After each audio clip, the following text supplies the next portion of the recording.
ಕೃಷ್ಣ ಎಷ್ಟು ದಿವಸ ಗೊತ್ತು, ನಾನು 50 ವರ್ಷದಿಂದ ಗೊತ್ತು ಕೃಷ್ಣಪ್ಪ. ಅವ್ರು ಏನ್ ಕೊಡುಗೆ ಅನ್ನೋದು ನನಗೂ ಸಹ ಗೊತ್ತಿದೆ, ಕಾಂಗ್ರೆಸ್ ಪಕ್ಷಕ್ಕೆ ಏನ್ ಕೊಟ್ಟಿದ್ದಾರೆ ಅಂತ ಹೇಳಿ. ಅದನ್ನ ಸಾವಿರಾರು ಹೇಳಿದ್ದಾರೆ ಕೇಳಿ, ಅದು ಬಿಟ್ಬಿಟ್ಟು ಸುಮ್ಮನೆ ಕೂಗಾಡ್ಕೊಂಡ್ರೆ ಏನು ಆಗೋದಿಲ್ಲ. ಸಾವಧಾನ ಬಂದಿದ್ದೀನಿ, ನಿಮ್ ಪಕ್ಷದ ಕಚೇರಿ ಆರಾಮಾಗಿ ಕೂತ್ಕೊಳ್ಳಿ, ನೀವೆಲ್ಲ ಮಾತು ನಾನು ಕೇಳ್ತೀನಿ.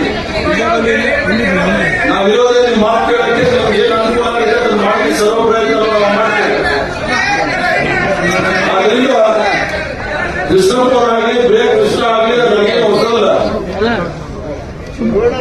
ಅವ್ರಿಗೆ ನಾನು ಬಹಳ ಚೆನ್ನಾಗಿ ಗೊತ್ತಿದೆ. 50 ವರ್ಷ ಪಕ್ಷದ ನಾವು ಕೃಷ್ಣಪ್ಪ ಅವರು ಕಾಲೇಜಲ್ಲಿ ಇದ್ವಿ, ಒಂದೇ ಕಾಲೇಜಲ್ಲಿ ಹೋದವರು ನಾವು, ರೇಣುಕಾಚಾರ್ಯ ಕಾಲೇಜಲ್ಲಿ.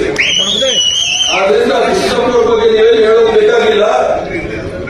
ಅನ್ಯಾಯ ಆಗಿದೆ ಇಲ್ಲ ಅಂತ ಹೇಳಿಲ್ಲ. ಎಲ್ರಿಗೂ ಸಹ ಆಸೆ ಇರುತ್ತೆ, MLA ಆದ್ಮೇಲೆ ನಾವು ಮಂತ್ರಿ ಆಗ್ಬೇಕು, ಮುಖ್ಯಮಂತ್ರಿ ಆಗ್ಬೇಕು ಅಂತ ಹೇಳಿ. ಅವಕಾಶ ಕೊಡಕ್ಕಾಗೋದು 100